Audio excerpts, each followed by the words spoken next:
Los canales RJL y sus diversas redes sociales del 2023 te ofrecen este vídeo. Me llamo Bond. James Bond. El bueno de Bond es un experto en rodajes imposibles porque en sus películas hay muchas escenas que parecen imposibles de rodar. Algunas con aviones, otras con trenes y muchas con coches. Como la trepidante persecución con la que empieza Quantum of Solace, el segundo film con Daniel Craig en el papel de Bond. Y fíjense si esta escena era difícil de rodar, que el Aston Martin que conduce el personaje de Bond, valorado en $235.000, se salió de una curva en pleno rodaje y cayó al lago que está junto a la carretera, el lago Garda, en el norte de Italia. Pues ya sabemos dónde está. El coche no lo conducía Daniel Craig, sino su doble, que por suerte salió ileso del accidente, lo que demuestra que los automóviles no son tan peligrosos como los caimanes sobre los que salta James Bond en Vive y deja morir. Y es que aquí el doble de Roger Moore para escenas peligrosas estuvo en verdadero peligro de ser devorado por los caimanes. Será la atracción principal de los visitantes. Rodaron la escena con caimanes auténticos que, por si acaso, tenían las patas traseras atadas a un poste bajo el agua. Pero aún así fue una escena peligrosísima, porque el doble de Roger Moore se cayó 4 veces entre los caimanes, y en una de las caídas un caimán le mordió un pie. Lo curioso es que ese doble era el propio dueño de los caimanes, y años antes de rodar esa escena, su padre murió devorado por los mismos caimanes que aparecen en el film, lo que le da todavía más mérito al hecho de que se atreviera a rodar esas tomas. Otro rodaje peligroso fue el del Caballero Oscuro, porque en esta escena usaron explosiones reales volando un edificio de verdad. Así le gusta hacer las cosas a su prestigioso director Christopher Nolan, que siempre intenta rodar sin efectos digitales para lograr el máximo realismo. Por eso, en su película Tenet, Nolan decidió que la forma más realista de mostrar un avión explotando era hacer volar por los aires un verdadero avión. Usaron un Boeing 747. Lo compraron para la ocasión en un aeródromo de Victorville, California, donde almacenan aviones antiguos retirados de la circulación, y rodaron la explosión allí mismo con la seguridad de que ese aeródromo está en pleno desierto de Mojave, donde podían volar casi cualquier cosa sin peligro de daños colaterales. ¿Qué coño hace? Yo prefiero no mirar. Pero si hablamos de peligro y de vehículos aéreos, podríamos señalar que para la película Misión Imposible Fallout, el intrépido Tom Cruise aprendió a pilotar helicópteros. Es él quien pilota de verdad su aeronave en toda esta trepidante escena. Y recuerden que también saltó en persona desde un avión a 7.000 metros de altitud para esta otra escena. Pero todos estos rodajes imposibles van a parecer un juego de niños comparados con las escenas que está preparando en estos momentos y que van a ser el rodaje más peligroso de toda su carrera. Y es que Tom planea rodar una película en el espacio. Lo decimos completamente en serio. El actor tiene entre manos el proyecto de rodar una película de acción verdaderamente en el espacio, con la colaboración de la NASA y del multimillonario Elon Musk, que está desarrollando su propia agencia espacial. Usando las naves y la tecnología de ambas agencias, Tom planea rodar todo un film donde nadie lo ha hecho antes, lo que le convertiría en el rey definitivo de los rodajes imposibles, logrando de paso una enorme publicidad para las agencias espaciales con las que colaboraría. Y así, todos ganan. ¿Se atreve a correr ese riesgo? Tiburón, la mítica película filmada por Steven Spielberg cuando era un joven cineasta de solo 27 años. Y ya sabrán que en el rodaje usaron este gran tiburón mecánico, al que Spielberg bautizó con el nombre de Bruce, porque Bruce era el nombre de su abogado. Pero han de saber que también se rodaron imágenes con auténticos tiburones blancos.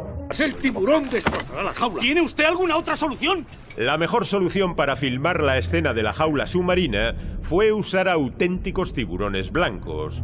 Lo malo es que los tiburones de verdad solo medían 5 metros de largo y eran mucho más pequeños que el gigantesco tiburón de la película. Mide 7 metros, 8 metros y pesa 3 toneladas. Para resolver el problema del tamaño usaron una jaula en miniatura con un pequeño muñeco dentro. y así por comparación, los tiburones de 5 metros parecían mucho más grandes. Pero además de muñecos, también usaron al diminuto actor al que vemos ahora con traje de neopreno. Había sido jockey y doble de niños en escenas peligrosas, pero nunca había hecho submarinismo. Y al pobre le tocó vivir el momento más peligroso del rodaje. Pero, ¿de qué está hablando? Hablamos del instante en que uno de los tiburones se enganchó en los cables de la jaula y se volvió loco intentando liberarse.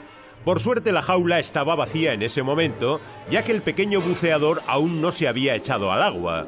Así que se libró por los pelos de sufrir la ira de un escualo que destrozó los cables, destrozó la jaula y a punto estuvo de causar gravísimos destrozos en el barco. Finalmente el tiburón se desenganchó de la jaula y se fue nadando a gran velocidad. Lo curioso es que, a pesar de los problemas, Spielberg se empeñó en seguir rodando películas con animales peligrosos, como las serpientes de la primera aventura de Indiana Jones, En busca del arca perdida. ¡Odio las serpientes, Jock! ¡Las odio! En esta famosa escena usaron 6.500 serpientes, incluidas boas, pitones, serpientes de cascabel e incluso varias cobras como esta, tan peligrosas que estaban separadas de los actores y del resto de serpientes con cristales de seguridad. Pero atención, porque tan desagradables como las serpientes fueron los bichos que aparecen en Indiana Jones y el Templo Maldito. Parece que yo pisa pan tostado. No es pan tostado. No era pan tostado lo que estaban pisando, sino miles de insectos. Los guardaban en cajas como esta, bajo la atenta vigilancia de un experto en insectos, y volcaban esas cajas directamente sobre la protagonista de la película, como pueden ver en estas imágenes. En total se usaron unos 30.000 insectos, y aún así, para el exigente Spielberg, no eran suficientes. Okay, we gotta get Robert down here. We don't have enough bugs to make the scene work. We need 50,000. Al final sí que pudo rodar las escenas con solo 30.000 insectos. Y también pudo encontrar bichos todavía más asquerosos para Indiana Jones y la última cruzada. Ratas.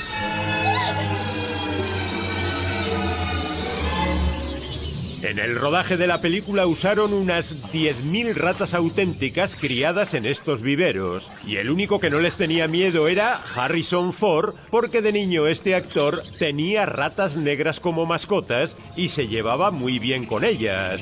Actually, I mean, they have personalities, rats do, compared to snakes and insects. Man bites rat. Freak accident. Desde luego, las ratas eran menos peligrosas que las pirañas que se zamparon a un actor y aventurero llamado Eric Fleming. Déjeme ordenar esto y empezaré por el principio. Ahí donde le ven, el duro Eric Fleming había luchado en la Segunda Guerra Mundial y coincidió con Clint Eastwood ya en Hollywood en la teleserie Rawhide.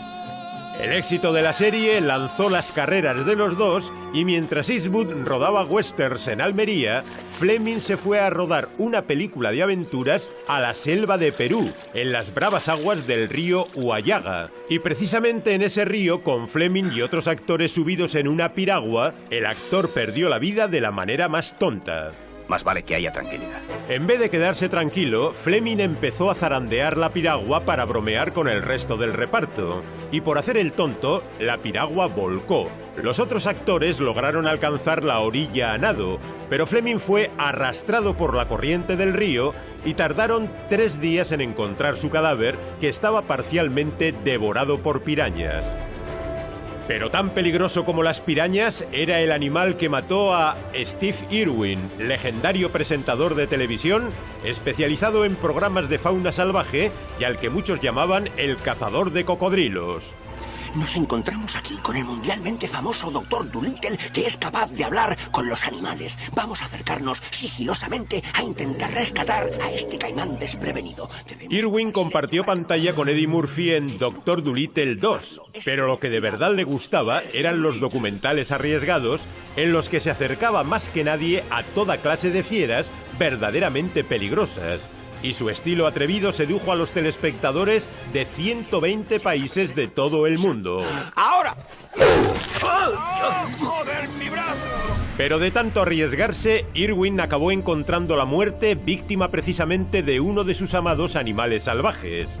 Ocurrió cuando el cazador de cocodrilos buceaba en su Australia natal, grabando un documental sobre la fauna submarina. El presentador se acercó demasiado a un pez raya, un animal como este, tan bello como peligroso, que respondió instintivamente atacando con el aguijón de la cola, en el que tiene un potente veneno. Estas imágenes son del instante previo al ataque. El aguijón atravesó el traje de buceo, las costillas y los pulmones de Irwin hasta inocularle el veneno en el corazón. El cazador de cocodrilos tardó solamente 1 minuto en morir.